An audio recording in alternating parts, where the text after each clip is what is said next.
बिस्मिल्लाहिर्रहमानिर्रहीम। अस्सलाम वालेकुम नाज़रीन, मैं हूं आपका मेज़बान खालिद शमील और आप देख रहे हैं मेरा यूट्यूब चैनल। नाज़रीन, सुप्रीम कोर्ट ऑफ पाकिस्तान में आज मुल्क भर में एक ही रोज़ इंतखाबात के हवाले से जो पिटीशन फाइल की गई थी उसकी समाअत हुई। समाअत मुकम्मल हो गई, लेकिन उसके ऊपर कोई फैसला नहीं दिया गया, जिसके बाद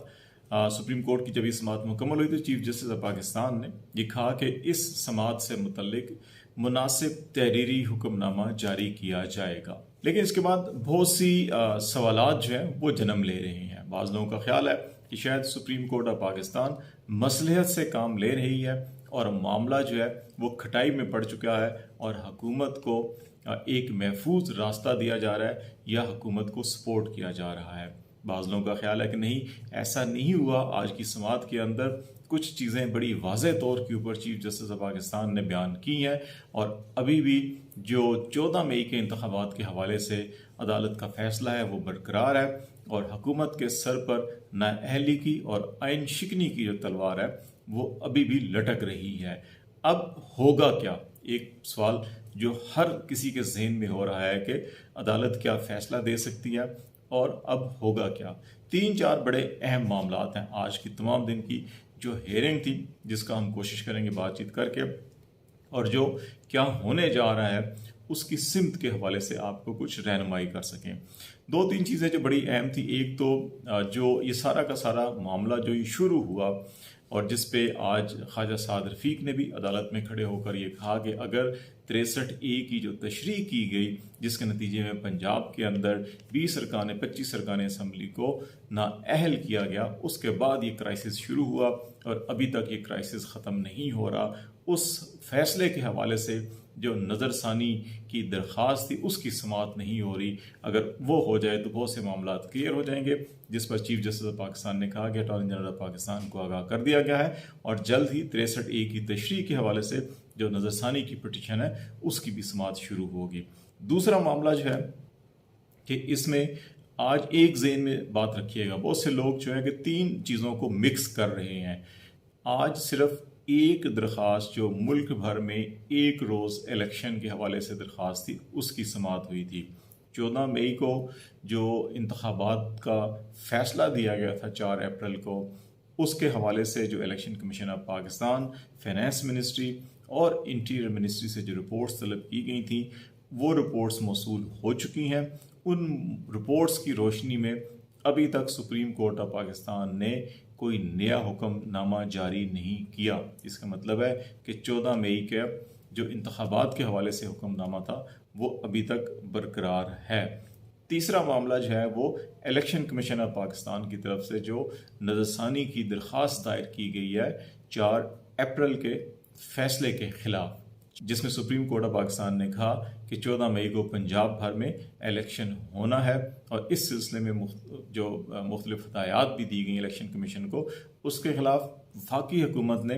कोई अपील दायर नहीं की। 30 दिन का वक्त गुजर चुका है। इलेक्शन कमीशन ऑफ पाकिस्तान की आज जो पिटीशन थी वो यहाँ पे जमा हुई और अब सवाल इसके ऊपर 2 उठते हैं कि क्या सुप्रीम कोर्ट ऑफ पाकिस्तान इसको काबिल समाअत करार देगी, और क्या दूसरा जो एक बुनियादी सवाल आज हेयरिंग के अंदर भी उठाया गया कि इलेक्शन कमीशन ऑफ पाकिस्तान ने 30 दिन के बाद ये दरख्वास्त जमा करवाई है, क्या 30 दिन के बाद दरख्वास्त जमा करवाई जा सकती है? अटॉर्नी जनरल पाकिस्तान ने भी और दीगर वकला ने भी कहा कि नहीं, ये आइनी मुद्दत जो होती है वो ख़त्म हो चुकी है, ये दरख्वास्त अब जमा नहीं करवाई जा सकती। तो इसलिए एक तो ये पहलू है। दूसरा पहलू ये है कि इलेक्शन कमीशन ऑफ पाकिस्तान कैसे जो है सुप्रीम कोर्ट ऑफ पाकिस्तान के फैसले के खिलाफ अपील दायर कर सकता है। इलेक्शन कमीशन ऑफ पाकिस्तान का काम जो है वो इलेक्शन करवाना है। क्या इलेक्शन कमीशन ऑफ पाकिस्तान ने आइन के आर्टिकल 245 के तहत क्या वजारत ख़जाना को, वजारत दिफा को, वजारत दाखिला को ख़त लिखा कि उनको सिक्योरिटी एहलकार फराम किए जाएँ,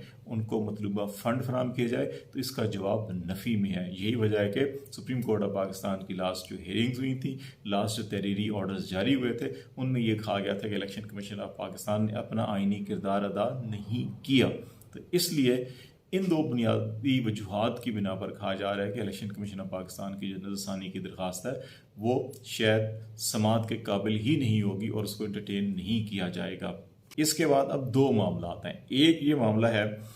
कि ये जो एक दिन جو الیکشن تھا اس پہ سپریم کورٹ آف پاکستان نے تحریری حکم نامہ جاری نہیں کیا، اور اگر اس پہ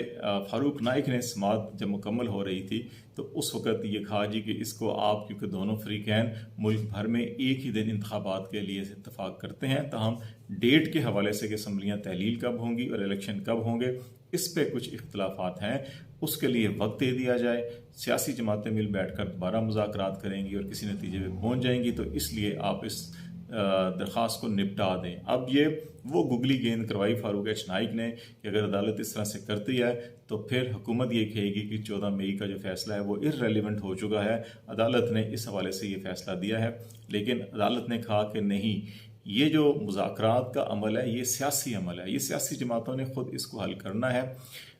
عدالت کا فیصلہ جو 14 مئی کا جو انتخابات کے حوالے سے وہ بدستور قائم ہے۔ اس موقع پہ فاروق ایچ نائک کو، خواجہ سعد رفیق کو مخاطب کرتے ہوئے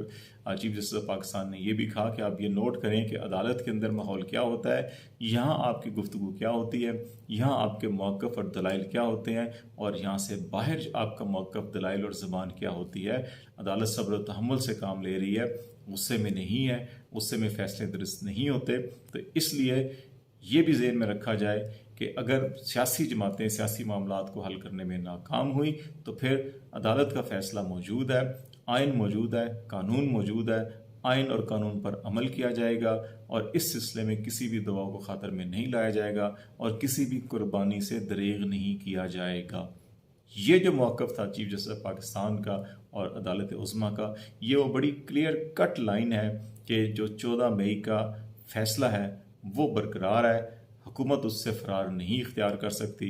اس سے بچنے کا راستہ صرف ایک ہی ہے، اور وہ یہ ہے کہ اگر سیاسی جماعتیں کوئی اتفاق رائے قائم کر لیتی ہیں۔ اسی لیے جو سیاسی حلقے ہیں، سپریم کورٹ کے بعض ذرائع ہیں اور جو کانسٹیٹیوشنل ایکسپرٹس لوگ ہیں، وہ یہ کہہ رہے ہیں کہ عدالت شاید 1-2 روز تک آج کی جو ہیئرنگ ہوئی ہے اس سلسلے میں کوئی تحریری حکم نامہ جاری نہ کرے۔ یہ وہ وقت ہے پی ڈی ایم کے لیے اور پی ٹی آئی کے لیے ہفتہ اور اتوار کا کہ جس میں ایک دفعہ پھر یہ کو مل بیٹھ کر کوشش کریں کہ کسی نتیجے پہ پہنچا جا سکے، کہ کوئی تاریخ نگالی ایسی بنائی جا سکے کہ جس پہ تمام فریقین متفق ہو جائیں۔ ادروائز جو ہے کہ ممکن ہے پھر منڈے کو اس کا کوئی تحریری فیصلہ جاری کیا جائے گا۔ اور جہاں تک 14 مئی کا معاملہ ہے تو 14 مئی کے معاملے پر بھی سپریم کورٹ آف پاکستان کو جو حکومتی رپورٹس ہیں وہ تو موصول ہو چکی ہیں۔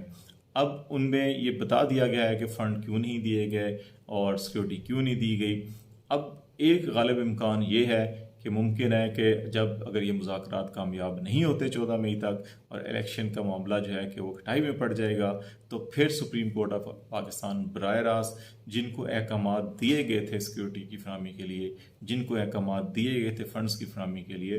ان کے خلاف پھر قانونی اور آئینی کارروائی شروع کر دی جائے گی۔ اس میں ایک چیز یہ بھی نظر میں رکھا جائے کہ یہ صرف توہین عدالت کی کارروائی نہیں ہوگی، بلکہ یہ آئین شکنی کی کارروائی بھی اس میں شامل ہو سکتی ہے، کیونکہ آئین پاکستان کو جو پڑھتے ہیں سمجھتے ہیں اس میں آرٹیکل 269 سے لے کر 270، 278، 270AA، 270B، 270BB، یہ سارے کے سارے وہ ون ٹائم امینڈمنٹس کی گئی ہیں جن میں مارشل لاء کو یا ایسے اقدامات کو جو آئین شکنی کے زمرے میں آتے ہیں، 2002 کے الیکشن اور 2008 کے الیکشن بھی اس میں شامل ہیں، ان کو ون ٹائم جو ہے ویلیڈیٹ کیا گیا تھا۔ تو اس لیے یہ بڑا ضروری ہوگا کہ 90 دن کی مدت گزر چکی ہے، آئین شکنی ہو چکی ہے، اس کو ویلیڈیٹ کرنا بھی بہت ضروری ہوگا۔ اور بعض ایسی اطلاعات ہیں کہ پی ٹی آئی نے ابھی بھی چیئرمین سینٹ سے رابطے کیے ہیں کہ ان دنوں کے اندر بھی کسی نہ طور کے اوپر کوئی اتفاق رائے قائم کر لیا جائے تو اس آئینی ترمیم کے لیے پی ٹی آئی جو ہے اسمبلی میں آ کر حمایت کر سکتی ہے۔ اگر ایسا نہ کیا گیا تو پھر پی ڈی ایم کی قیادت کے لیے یہ آئین شکنی کی جو ایک